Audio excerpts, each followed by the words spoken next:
Hello and welcome back to the WTF Sunderland podcast on Good Friday. I have just been for a massage and I smell tremendously of lavender and I wanted to sleep instead, but I've resurrected myself to do this special podcast. Jesus, if he was real, would be very, very proud.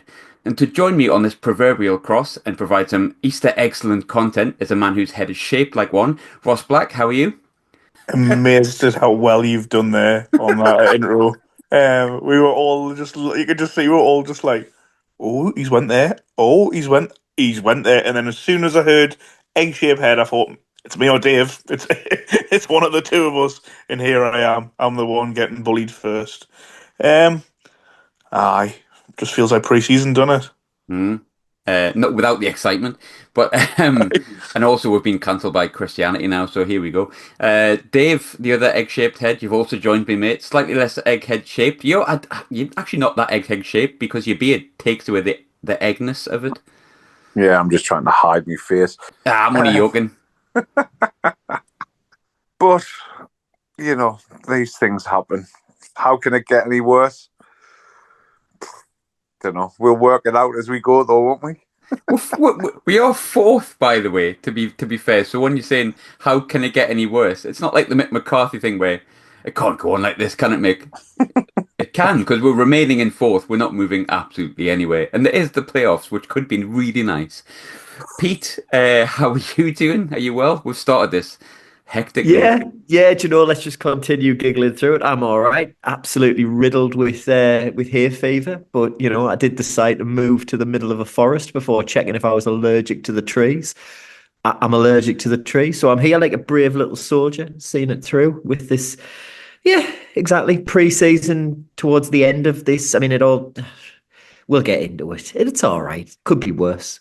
I thought you were going to say gonorrhea then. I was just like, oop, that's edited. But no, thankfully you saved it and said hay fever. Fantastic. Ross. Oh, riddled with gonorrhea as well. I mean, can't get shifted for that. Get well Well, soon. I'm not the only one. Oh, God. I promise, Sensible Son, we're not rivaling you here by being cancelled in the first sort of minute. But you will always be the best at doing that. But look, Ross, more rotation, more half-assed Tommy Watson. Another defeat, ultimately. And this is going to annoy some people, I think, because I don't really like getting beat. I'm as competitive as they come, and I know a lot of our fans are. But I'm not that down about it. Like, I just want the playoffs to come. But look, I thought the performance was what it was, considering what happened. How are you feeling about it at 9:30 on Good Friday? It is disappointing to lose two on the bounce. You know what I mean? We haven't done that often this season, Have we but done it at also any point? yes, I think we did, didn't we? Don't know. I'll Google it. When was it? You Yeah, tell me how you feel, and I'll Google gonna it. say you should know this, man. You host the show. You're a journalist. But I don't. I'm just a mere mortal here. But Come I on. don't. But I don't care about this podcast. I fucking hate doing this podcast. No. Disappointing to lose, but as you say, it's all circumstantial, isn't it? Really, when you consider another absolutely ridiculous refereeing decision. Let's be honest. The referee was absolutely shocked on the day, like especially first half. It was like he was just making it up as he went along. But yeah, the Mayenda, what an unbelievable strike. I think, to be honest, he plays him and Isidore both got to play now because whilst Mundell's out and Tommy Watson's a waste of a fucking good pair of underpants, then what's the point? You know what I mean? He's got to be in there. You've got to go two up front. So yeah. Yeah, you sound chuffed. You sound buzzing, mate. You sound proper chuffed, like. Aye. But yeah, no. Again, it's all like I say. To me, these next few games and today, it just feels like pre-season, doesn't it? Where Mhm. we can win every game, we can lose every game. It doesn't make a difference as long as nobody gets injured and everybody's at 100% ready for the playoffs. I think that's what's in Labrice's mind. I think that's what we're going to see because it doesn't matter. We could win these next four games and then lose the first leg of the playoffs 3-0. And what's everybody going to go on about? Oh, well, at least we won them last few games. No, it means absolutely fuck all. The playoffs are the be all and end all now. The players know that, the coaching staff know that. And I'd say even the majority of the fans are fine with that. Again, if we lose the next three, then I'd be like, all right, we're in trouble here. But I think today has got to be one that's like you say, against a team that's going to be in the playoffs by the looks of it, or there or thereabouts. You're down to 10 men for 80 minutes when the main goal is to just get out of it with no injuries. You're never going to be at full tilt. We gave it a go first half, went 1-0 up. And the goals, to be fair to them, are two decent goals, I'd say.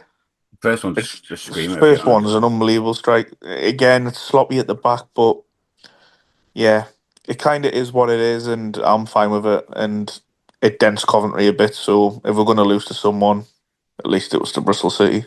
I mean, if they're the team we get, look, famous last words, and I'm just basing this on what I've seen today, I wasn't that impressed. Like, I've seen a few Bristol City accounts saying that they've proper done us, but I mean, I think you can see by the reaction of some Sunderland fans that like we looked at that today and went, all right, then if that's what we've got with 11 men, I quite fancy it. And I think you touched on it before. I don't think Reggie Slabreese and even Enzo in his interview after the game could have been more blatant about these last four games are about not getting injuries. I mean, look, Joe Anderson came on. Like, How good is it to see Enzo Lafay coming out and doing those interviews, though? Those post-match things. The lad Yeah. clearly, he's English probably isn't the number one thing on his resume when he's put himself forward for the club. But he's that's twice now they've had him out there. I think it's great to see, and he does a canny job. And this time he was there solo because I think previously he was there with Wilson, wasn't he? But just like mhm. somebody else to lean on. But good for him. Pleased to I, say that. I like these bit at the end when he was like, if we get these in the playoffs on 11 against 11, cool. Yeah, exactly. Because sometimes, when it comes out that how you can't hide it as well when you speak in another language and you actually say Mm. what you really think. So I also nice to hear him say stuff like that. Like, It's funny, I didn't really want to come on to it, but like this early in the show anyway, but we talked about it last week about there's more than just Twitter that's kind of having a bit of a panic, and it's been boiling my head to be honest, and I've been like reluctant to talk about it because ultimately like everyone's entitled to their opinion, so I don't want to like feel like I'm attacking anyone's opinion. And I thought like, why are people feeling so nervous about the fact that these games are getting beat or we're not playing very well when ultimately they don't really matter? And look, this is going to go deep again.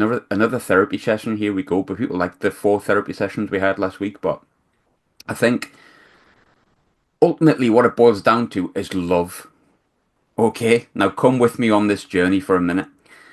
So it's maddening and it's also quite saddening at the same time that there's so many people that seem to be like really affected and concerned about the form in these games that are completely and utterly pointless. I get it I had a few friends who went down today. Obviously, our Brad went down today as well. I can understand paying all that money going down when the whole aspect of the day is I hope Sunderland wins so my day's good. Like that, I'd be fuming, but that's why I haven't gone. Like, and that makes me a worse fan. That's fine. Like it is what it is. But I think ultimately these games, the clubs made it quite clear that they don't really not that they don't care, but like they're not important, and that this is all about the playoffs. Well, I wouldn't say they have said it's not important. They've said it's about the playoffs. That's the important thing. Not getting injuries, any of that stuff. So I'm like, right, why do so many people seem so bothered by it? Well, ultimately, you don't want to play well, and people hate getting beaten. It's crap. So why is it about love, right? So I've been really thinking on it, and I can see some of the fan base, some people particularly losing it. I'm thinking, why is that? What are they scared of about losing meaningless games? Because the evidence is there with Southampton just last year. You can lose three games, win your last one, or win one of the last four, and still win the playoffs against the team that everyone expected to win, which was Leeds at the time. There's loads of evidence to say that momentum in the Championship over the past few years kind of is irrelevant. There's no real pattern to teams that win games before the playoffs win the game. So there's an element of me that thinks we kind of crept in under Lee Johnson in League One and got Duff Lincoln. But I think we also need to remember that like Brennan Johnson and Morgan Rogers were up front that day for Lincoln, which I think we kind of forget a little bit. And I completely didn't realise at the time because obviously they weren't the people that they were. And then we had a lot of momentum when we won the playoffs. But I think, look, I've got a fear of flying. I hate flying. I'm terrified of it. And the only thing that really calms me down when I'm on a plane, I think, right, how many flights have you took? I've probably took about 300 in my life. I've took loads. And I've had one that had to take off again after it landed because of wind. And I had one that couldn't land properly originally because the wind was blowing the wing up. I think, right, if that's the worst case scenario, what am I really worried about? Because I'm going to survive, it'll be fine. I think with Sunderland fans, you think, right, what's the worst case scenario? And you go, if we go down to the Championship, well, at least we'll win more games. And then you get relegated again, and you go, well, at least we'll get promoted from League One, and you stay there for 4 years. Like the worst case scenario with Sunderland has often happened. And I think sometimes, because people love Sunderland so much, and I get it, they set themselves up for like the worst case scenario so they're not going to get hurt again. So like you have these people think, no, if we fuck it in them, if we get beaten these meaningless games, we're gonna fuck it in the playoffs. Even when all the noise from the club is that we're rotating and we're resting, and these games are to be treated almost like dead rubbers and kind of a pre-season warm for the playoffs, and we're going to be at our best, or we're going to try and be our best and go for it. My concern is that obviously the worst case scenario happens, we rest all these players and then we duff it in the first leg and get beat 4 out of Coventry or something like that, which is entirely possible with Sunderland. So I do get it. But I just wanted to point that out with the whole fear analogy and say how these people who feel that we're not performing well and we need to get momentum, and also the people that feel everything is fine. Ultimately, it boils down to love and a fear of the thing you love most, duffing it again because it's happened so often in our lifetime. But I came onto that far too soon. We've gone into therapy session way, way too soon. Dave, I'll look, the first part of this game today, I sat down, was kind of looking forward to it. I finished work dot on 3 o'clock. And I thought, game to watch, brilliant. Saturday off. I'm back home tomorrow and I'm back home on the week for the Player of the Year awards and that. So I thought, cracking a couple of days off. Watch the match on Monday. And then Trai Hume gets sent off after like 5 minutes. Referees really annoying me, just in general, across the board. The decision in the Middlesbrough Plymouth game, if you haven't seen it, Jesus, that could cost Plymouth their league status. It's ridiculous. Like if I was that bad at my job, I'd be panned. Thankfully, I'm really good at it. So my boss says. But Dave, was it a red card for you? It's not for me. I understand if the shoe was on the other foot, I get it, but Wells is 15 yards outside the box. Pato, now you can take this as a criticism, you can take it as lighthearted. Pato is absolutely glued to his line. It's not as if he's coming dashing out. He's not on the greatest angle. Correct me if I'm wrong. He's probably, but I'm sure Wells is right-footed, so he's got to come back onto his right. He's naturally running away from goal, or certainly in a straight line towards the byline. He's got so much to do there. He's got so much to do. Is it a clear and obvious goal-scoring opportunity? I don't think so. I think it. Trai hasn't even touched him. Well, For me, there's that part of it. I understand him giving the foul because we've seen it a million times. Hume will know what he's doing, and if even if it's the slightest touch, I understand Wells going down. But the rest, I think it was more Wells knowing what he was doing. That was a 35-year-old striker going, if I get any kind of connection here, this ref might send him off. He celebrates afterwards, and if you watch the referee, he sort of hesitates to bring it until a few of the Bristol City players kind of go, well, hang on a minute, is that not last man? And he goes, red card. He sort of bottled it. If that's at a stadium like, it's not given. Yeah, That's not right or wrong, Dave, but it's not given. That's probably what you're looking at. If it's the other way around, yeah, it's not. And yellow. It doesn't make it right. It doesn't make it wrong. But I just think there's no feeling. People will tell you the rules are black and white and whatever. It's 5 minutes into a game. It's just ruined it. It's just ruined it as a spectacle, if it ever was going to be a spectacle. And yeah, I just don't think there's much to say about it. The officiating is absolutely appalling. I manage a town football club down here in the Cotswolds. It is woeful. And I had an opposition manager whinging at me in the quarterfinal of a cup the other day. And he's like, I can't believe you've won that. I mean, we won 6-2, so I'm not quite sure what he's whinging about. It's not as if it's 2-1. Is this your own personal therapy session here? Because... yeah, it is, yeah. But I said to him, mate, they're terrible in the Premier League. If you think you've got any chance in Whitney Div 1, you've got no chance. Like, absolutely no chance, fella. So just get over it. Plus, we put 6 past you, so shut up and get over it. But yeah, back to Sunderland. On we go. You know, it's one of them. I think the one thing that the positive to take from it is, I really like how we stuck in the game. I really like how there was positives there. And of course, I'm telling you now, if Messi or Ronaldo score that goal, the world's waxing lyrical. I never do this, right? I never do it because I don't like doing that because I've been wrong loads of times as well. But I told you about Mayenda, Pete. I told you at the Cardiff game, the very first game I went, he's got something, him. He's had a decent game, and you were like, I'm not too sure if he's doing that well. I think he misses too many chances. So, Pete, I love you, but fuck you. He's really good. How good was that goal? Go on, talk about it. Tell me how you were wrong. Go on. I'm completely wrong. I have got Mayenda absolutely wrong and done him dirty when I have suggested that he was not up to it with some of the chances he missed. He missed a couple earlier on, crucial ones as well, but he's really shown that he's a hell of a footballer. And look, that goal today, it's as good, and it's a goal I've ended up watching just because I had to Google it to find out the exact year it went in is George Weah's against Verona in 1996 when he gets the ball.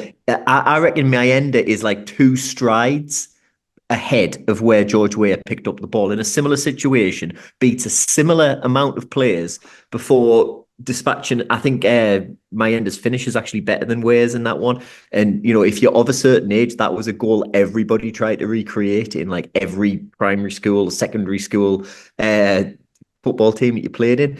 Look, he is showing that he's absolutely phenomenal. And just to show that our David, who's on here already, can be right as well, where he said he is just an athlete and he will come good. And I think that showed today just how frightened they were of Mayenda, even though, you know, they had a man advantage. Because of that frightening pace and the athleticism and the strength that he has. Since he's finding the net, let's have more. He's great. I absolutely love him. And there's no way you can see him out of the side at the moment. So, yeah, I will accept everything that comes my way for suggesting that perhaps he wasn't it, as the kids say these days, earlier in the season. But, you know, I think at the time he had missed some chances that a striker should score. But the lad's 19 years old and absolutely showing that he is class at the minute. I think Ross, to be honest, like I had a laugh there because I think I got really frustrated after the Blackburn game when people were like having a go about missing that chance, and I just felt he would come good. From the first day of the season, there was something I seen about Mayenda that I just seen that wasn't there last year because I wasn't sure on him last year, and I'm pretty sure you could go back into a podcast and find me saying, "Oh, I'm not sure on this kid. Is he another like failed forward that we've signed alongside Rusin and Hamia and oh, God, I couldn't remember the other guy, Burstow, Jesus." But like, there was just something in the first game that I saw, and I thought, oh, and then he gets these 2 goals against Sheff Wed, and then for me, he's been our most improved player of the year. But I think the improvement has really kind of catapulted, rocket shooted, if you prefer, from that game against Sheffield United. When, if you remember, that came off the back of the game against Blackburn when he did miss a sitter, and he missed a sitter against Stoke, and there was a bit of the kind of people, oh, I don't think he'll ever be that good. He's missing too many easy chances. And there were easy chances. A striker should be putting them away. And there was like people who were maybe a bit more like me and other people who think, you know, he's 19, give him a shot. He's raw, but he's got something that can see it. But like ultimately, it's not about me being right, people being wrong, or Pete being right, or me being right, or whatever. It's about Mayenda like taking the ball by the horns since the new year, Ross, and proving, if we're completely honest, that he's the main man.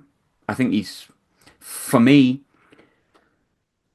he's the starting forward. How do you assess that? No, on form, definitely. I think we've got to be fair on Wilson as well and say that for a lot of the time before the new year, whilst Mayenda was really off the boil, he was the one carrying us. So Mm-hmm. I've got to put out there, he's went through a dip. You know, it's going to happen. I think people forget as well how young Wilson is. I'm sure he's only like 23, 24. 24, yeah. Yeah, it's his first year in English football. He has had a lot of pressure on him when he seemed to be the only player scoring for us at the time. So I thought I'd put that into context. And also look at Mayenda. He seems to, the workers are too. And I just feel like, well, we will mention it more, but I mentioned it earlier about Watson not hitting the heights. I'd try the 2. I know we're trying to probably just give them minutes away from each other currently to protect one another in case another injury happens. But as a two, I think honestly, when they're both on it, there's not many better twos in the league. Again, Wilson has been off the boil a bit, but hopefully, like we say, we'll treat this as a pre-season and we can try and get some sharpness going into the next few games for the playoffs. But with Mayenda, what I think's great about him is, again, we mentioned there, I was one of them after Stoke. I was like, the Blackburn one I can kind of deal with, you know what I mean? Like, it's a one-on-one that happens. The Stoke one was worse for me because that's a free header put wide. That's your bread and butter from 6 yard out. But he then peels off at Sheffield Wednesday away, the same kind of header, and he buries it. So that's the kind of thing that was impressive for me. And it's not just that. Today, as a striker, when you dealt with 10 men, you know it's a hopeless task anyways, a lot of the time, just chasing down nothing balls or having to hold the play up, which I think he did really well at times, but he just got left a bit isolated. But the goals he scored when he runs at defenders, the pace and power he's got, that Dave mentioned, he's a pure athlete. He's class. He's going to be even better, and I can see him easily getting double figures next season if we're in this level, or if we hopefully get promoted through the playoffs. He can be one who can just grow with us. I really do think that. I think he's a real talent, and it's like you say, this year's been like he's coming of age, mature year, and next year I think he'll really push on. It's really turned into like one of my favourite players, which is testament to how exciting he is to watch. But I think Roster does bring into the question that, some people have said with young players, you just have to have that kind of patience, and he's definitely evidence of that. Is that evidence that, Ross, we should just, we've got to give a bit more patience to Joe Anderson and that he's going to come good eventually? I'm Joe sure Anderson is scoring the winner in the playoff final. I'd do anything for that, by the way. it would be the funniest, most sullen thing ever. But I'm sure if you go back to our podcast that we did when we'd got in the playoffs, when Tony Mowbray's season, and he came off the bench when we beat Preston, we mentioned that it was good to see Joe Anderson just slip into the back three, but I don't really think he'll be here next season. And here we are, 2 seasons on, fourth in the table, and he's coming off the bench. Yeah, he proved us all wrong. He knew he'd be here. To be That's what fair, it was. I love the fact that he just belted into a player twice. It's like fair enough. You've done more than Tommy Watson. Look, we need to come on to that. I think, Dave. I can't remember who was on the podcast. I think it was Pete and Brad actually, when we talked about Watson's move, and I think it was before the Norwich game, and we said, look, there was significant anger from the fans, and I was pretty cheesed off. Not because I'm not that devastated about losing him, to be honest. I'd rather keep him based on what I'd seen earlier in the season. But I think if a player doesn't want to be here, then I don't want them here. It's always been the same. But like it confused me as a young lad that's achieved nothing. And I think I used the Jordan Henderson, Jordan Pickford role even. Jordan Pickford gave us a full season and we got relegated, and you kind of went, well, you know what? Like he's kind of got to go, I guess, at this point. But you can still look back on Jordan Pickford's time or Jordan Henderson's time at Sunderland and go, you know what? They did what they could for their hometown club. They're well remembered. For me, Tommy Watson's going to be the other way. I mean, his reaction. I've spoke to a few people at the game today, and whilst I don't like booing of players, and I really don't like abusive players, I think Tommy Watson's lack of effort, and it is a lack of effort. The best case scenario, right? If I'm going to be fair to him, is that the move has got into his head, the noise around him has got into his head, and he's not been able to play his game. That's the best case scenario, and I hope that's the case because I don't want. A, I don't want a player that doesn't care about playing for Sunderland on the pitch, which is what he looks like sometimes. But B, I don't really like seeing any kid that's 18, 19 getting stick. But today, I seen a lad that pulled out of about 4 50-50s. And someone spoke to me earlier on Twitter and said, I know there's anger about Watson, but like, when are we going to get worried about Wilson? And said that Wilson had put a lack of effort in. Wilson's just lack of form for me, in my opinion. Look, it doesn't mean I'm right. But I think I can accept lack of form. And I don't like swearing on the podcast, to be honest with you, even though I'm a sweary boy, Dave. But it fucks me off to high heaven when players are just not fucking arsed about wearing a red and white shirt. And it pisses me off doubly when they're from the place that they know the club.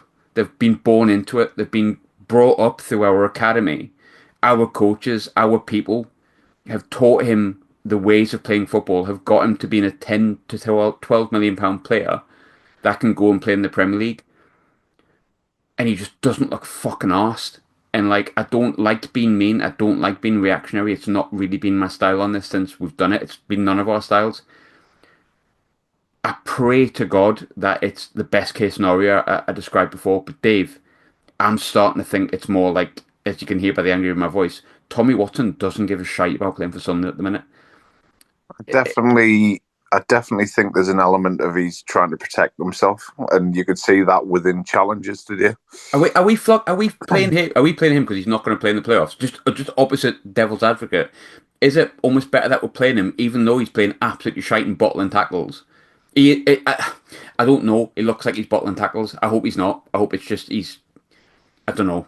That probably is the best case scenario, that we're just using him so nobody else gets injured, and that's absolutely fine to a degree. But I think it's disgusting, and I definitely saw him pull out of challenges today. He definitely 4, Dave. 4. Yeah, and he's still getting paid a wage. Might not be the greatest wage in the world, but he's employed, and then to back that up, exactly like you've said, he knows what we're all about. I'll give him a bit of advice like I would anyone. And I've never been a football agent. I've got friends who have been professional footballers. A few of them. I'm fortunate to know a few people. You have to surround yourself with the right people, because if you don't surround yourself with the right people, things can go awry and you can become wasted very, very easily. And unfortunately for him, I'm not sure he's being well advised. I'm not sure that he's following the right path. And he certainly isn't doing the right thing at the minute with Sunderland. The best thing for him and the best thing for us is that we just sever ties as much as we can without getting into, Ricky Alvarez and tribunals and stuff like that. Ricky Alvarez, Jesus. Ricky Alvarez is responsible for me being sick in the new camp because I went to Barcelona with my man.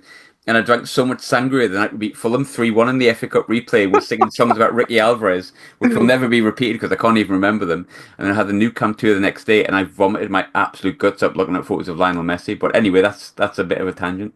I tell you what, I'd take Ricky Alvarez right now over Tommy Watson. That is for sure. He's retired, by the way, if you want to feel old. Oh, unbelievable. Watson's retired. Yeah, it looked like he had. Wait, the irony is about Tommy Watson is he looks like his horse not in it. Yeah, but also he genuinely looks like the Milky Bar Kid. Hilarious. No, he's got a great tan. Like I don't know what sunbed thing he's got. Sunbed thing. It's a sunbed. I don't know where he's going, but you can hear in my voice. I don't really get angry. Like. Not really, because I'm getting to that age, like Pete. I'm almost as old as Pete, where I just kind of go, oh, it doesn't really matter. But it really frustrated me today that a lad from the area, when he could help us look, if he scores a goal at Wembley, if he scores a goal that gets us the win in the playoffs, look at players from not outside the area, right?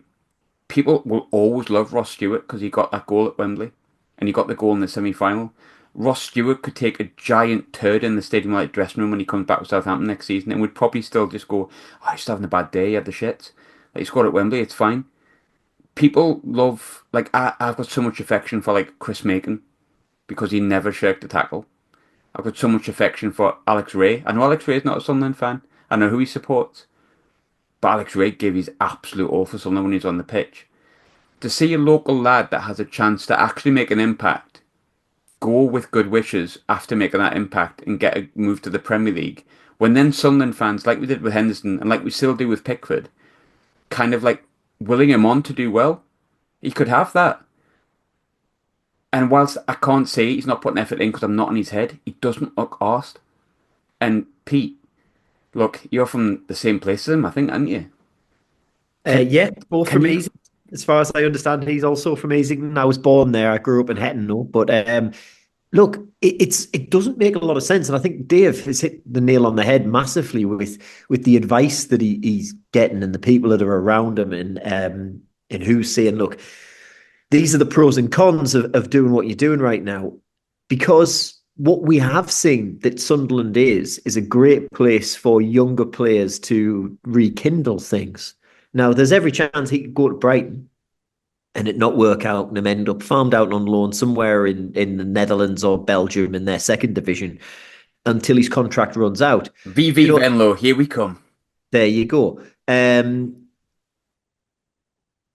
If he'd followed through with the chance he's got right now and actually put in a bit of effort, and I think we are right. We are talking about him really just not looking bothered at the moment. There would have been a door open, certainly with the fans and certainly with let's hope things are going as well at Sunderland right now, saying 4 or 5 years, we've still got the same ownership, the same structure that are there. It shows that there's been some kind of progression happening, some kind of positive progression happening, that the stability. There would have been a chance for him to come back. Now, I don't think that chance is there for him right now. He will not be fondly thought of by fans because of the lack of effort that he's put in these games. Also, I think because of the way that the moves come about, and I'm nobody to tell anybody that probably they should hold on and make less money in their career, whatever career that is. But that money would come for him in football.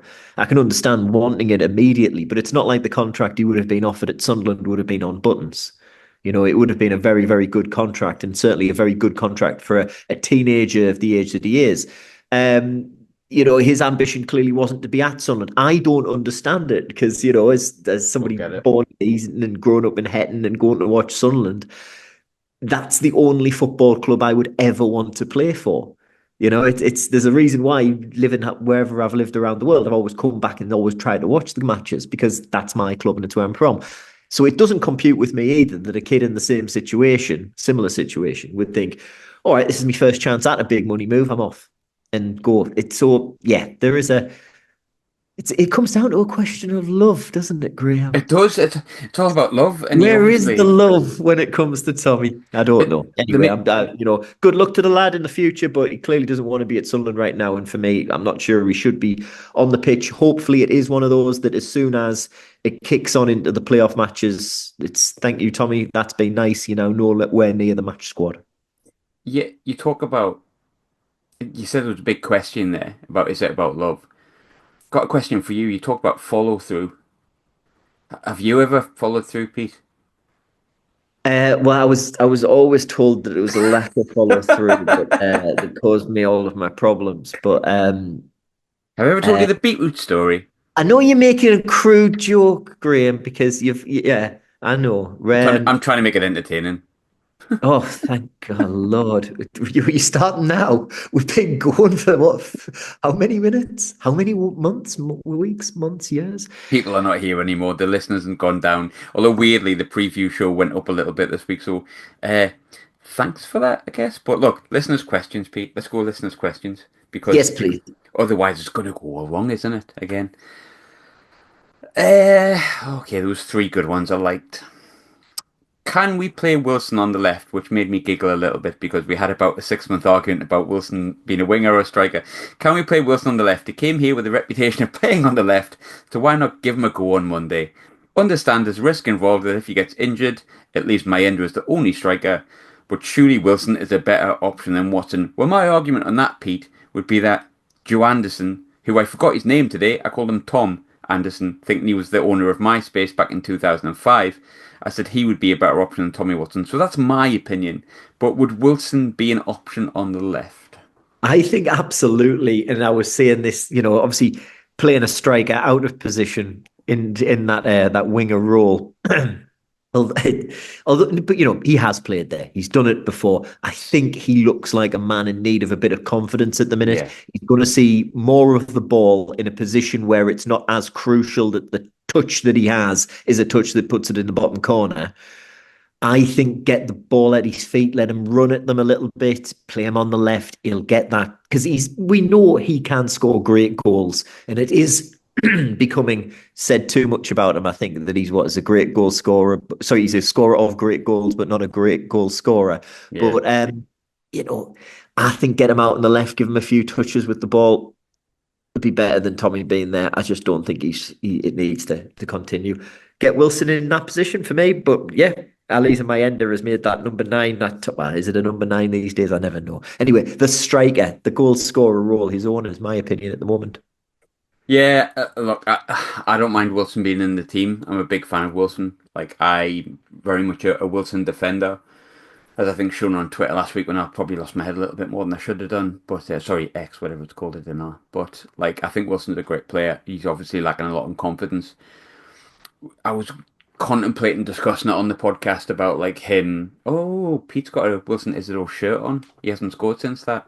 But oh, he has. He Yeah, scored and once. I did point that out to my mum when she sent this over to us. I was like, "Oh, thanks, mum. That's really lovely." But like since that moment, it seems like it is a cursed shirt. But never mind. Another day of wearing it. Another time he didn't score. I've just bought a basketball shirt and the player's basically not played since and he's leaving in the summer. So there you go. NBA chat. Here we are. Ross, there's another chat from another question from Bowers. I'll probably pin this to all of you really, so we'll keep it short because I can't be asked to do the podcast anymore after this point, to be honest with you. But assuming it's 2 out of Bristol City, Coventry, Middlesbrough for 5th or 6th place, who would you all want to play over 2 legs? Before I let you answer this, Ross, can I be honest? I spoke to Bowers about this in DMs. He fired in me DMs, pervert. He flirt more like, to be honest. But he, I don't care who we get. Like ultimately, it's 2 games. Like people are going, oh, I hope we don't get Coventry. I don't give a fuck. Like I couldn't care less who we get because I've seen enough from us this season to know that we could beat any of them if we put our mind to it. If we don't put our mind to it and we get beat, then we don't deserve to win the playoffs. Fair enough. But like, if I had, a, if No, I I had get a, where you're coming from, but I think I'd take Bristol City if I had a choice. But no, I think mentality wise, it getting Coventry will have an effect because why? why? Because it does like we haven't beat Jimmy them. Hill's dead, mate. He's got I nothing to know, do with it. He but can't delay the kickoff. he fucking cursed her before he died, the big chin twat. So I'm leaving that in. I'm aye, leaving it in. good. And if everyone from Coventry's got a problem with that, fucking, what my fucking Twitter is, right? And I'll block you after you've been nasty to us, right? So fuck off. Actually, Ross's address is. That's bad because I actually gave you my address like a week ago, didn't I? So I know he did. Hang on, I'm just gonna get the WhatsApp up. Hang on a minute. you can fuck off. 18 Easter egg head lane. Right. Nice. I was just going to say St James's Park. I was really trying to remember the address for St James's. I couldn't get it in my head. Oh, here we go. See, I like just underneath the Eliezer stand. That's where I live. The little hobbit hole. I've lost it. I've lost where I was. I'm gone. I'm having another kid and I'm calling it Gallagher. You were saying who? This is the dog. He's called Keegan. And this is the Ben Shearer. Do you know what's bad, right? When I was growing up around here, one of the neighbours at my grandma's dog was called Shola, and honestly, it was a fucking horrible dog. I fucking hated that dog. It was a horrible, horrible dog. I love dogs, but it was a horrible fucking dog. Oh, I just didn't understand, mate. Sorry. I just don't understand it all. I don't know what's going on here, to be honest. Well, I was asking you who you want in the playoffs, mate, but we've Borough. just completely lost our shit. You want Borough or don't want Borough? I want Borough. I think they're the worst out of the lot that's left. Ooh. Dave, who would your choice be? Yeah, I'd just like to avoid Cov if I had to choose. But why? It's just the spirit of Jimmy in it. It does me head in. But honest to God, I'm tired of this Coventry pish. But here's the thing with Coventry, right? Okay, I think they're a decent team. And okay, we've got this kind of a bogey thing against them where we don't really beat them. But Jesus, man. Are we honestly going, oh, not Coventry? It doesn't matter. It's a game of football. We're above Coventry by about 13 to 15 points for a reason. Okay, they've improved under Frank Lampard, but it's also Frank Lampard. I don't get the fear with it. I don't get fear with anyone. I'm going to do a bit of, I'm turning it to Sophie here with my rallying call, Dave. And I've also had a bit to drink. I've had quite a bit of whiskey. But we're fucking Sunderland. I'm I'm Why do you certainly not fear? scared of them, but I'd just No. rather avoid them than the other two, that's all. But why? Well, Why? because we've been beat off them this season. But I don't care. We got beat off Hull. I was like Hull in the playoffs. We got beat off Bristol City today. I take Bristol City in the playoffs. I don't care. Like, I'm tired of this Coventry shite because we keep going. Oh, it's Coventry. Like, no, I'm not having it. I've done it, and I'm sick of it. You know what? No, I didn't want Bristol City. Bring me the head of Coventry. Fucking now, you bastards. I want to go to the fucking Midlands. I want to. I'm going. I've had too much whiskey. Carry on. Tell you what, like if we play a Coventry in the playoffs and they beat us, Oh, it's they getting. just, Aye. you're getting clipped the fuck. Like, I I'm just, really sorry. Do you know what's just going to delete this happen? episode off the internet. Well, there you go. Aye. Just what's going to happen is they're going to beat Coventry, and it's going to be like that bit at the end of Indiana Jones and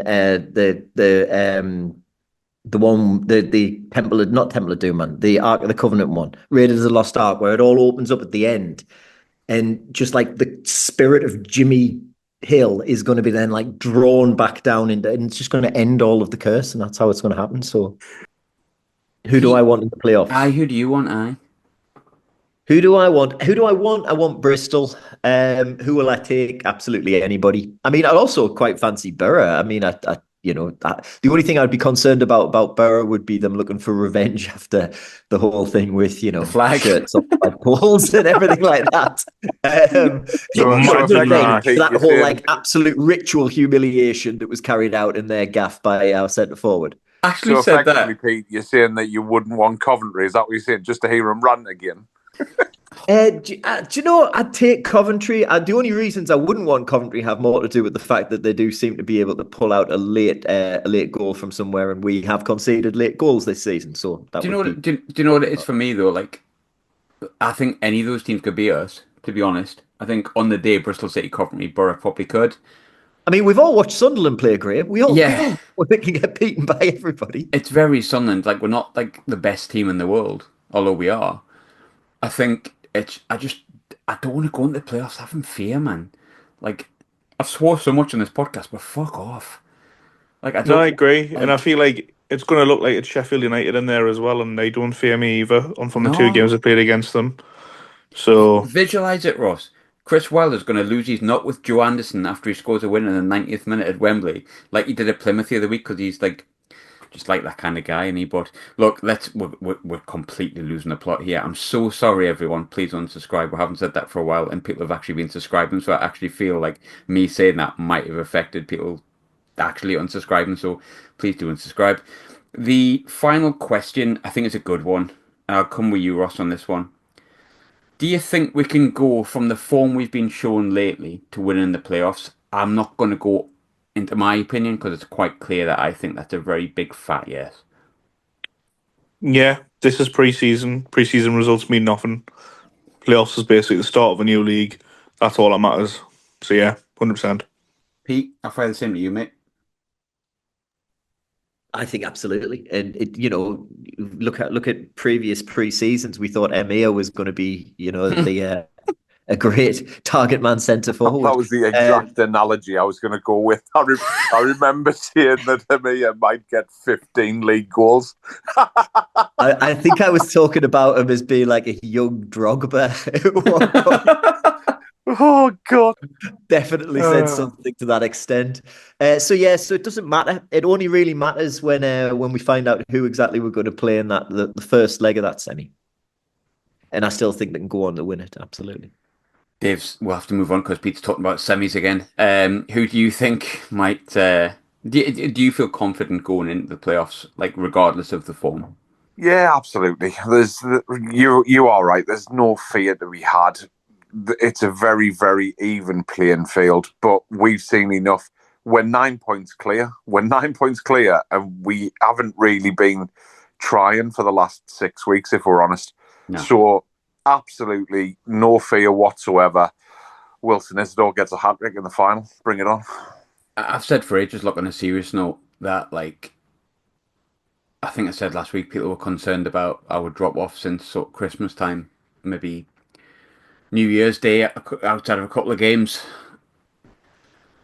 I think Riggy, being probably flogged to death and being his age, he was always going to drop off a bit. But I think Riggy was so important in the way that Reggie Slabreeze played. because that number 10 in the transition is so important to him. And quite clearly, he had to flog him to death because he had nobody else that he trusted. He didn't trust Aushish. Whether you believe that is the right decision or wrong decision, he didn't trust him to do it. He only trusted Riggy, and then he brings in Enzo Lefebvre, who's literally like the poster boy for the way Regis Lebris wants to play in that position. Mundle gets injured, so he's got to go out on the left for a bit. He comes back, and you think, brilliant, he's going to play in the number 10. And then he gets injured, and Mundle comes back. He comes back, and Mundle's injured again. So he's never really had that chance to play Enzo in the 10, but you can quite clearly see in the cameos he's had, and he started today, obviously, that he's going to be playing a little bit more often in the 10. And Regis Lebris's system, the way that, in my opinion, that it works is really, really pivotal. The number 10, the attacking midfielder. And in my opinion, we have one of, if not the best attacking midfielder that's quite clearly a level above this level that he's playing at. So there's absolutely nothing to fear. And I'm not saying we're going to win anything. We might not. We have to show up. But stop fearing things. The worst case scenario might happen, but it's fine. You're still going to be there the next season. Just enjoy it. You never know what might happen. The reason we're like in fourth and so solidified in that position is because of how good we've been.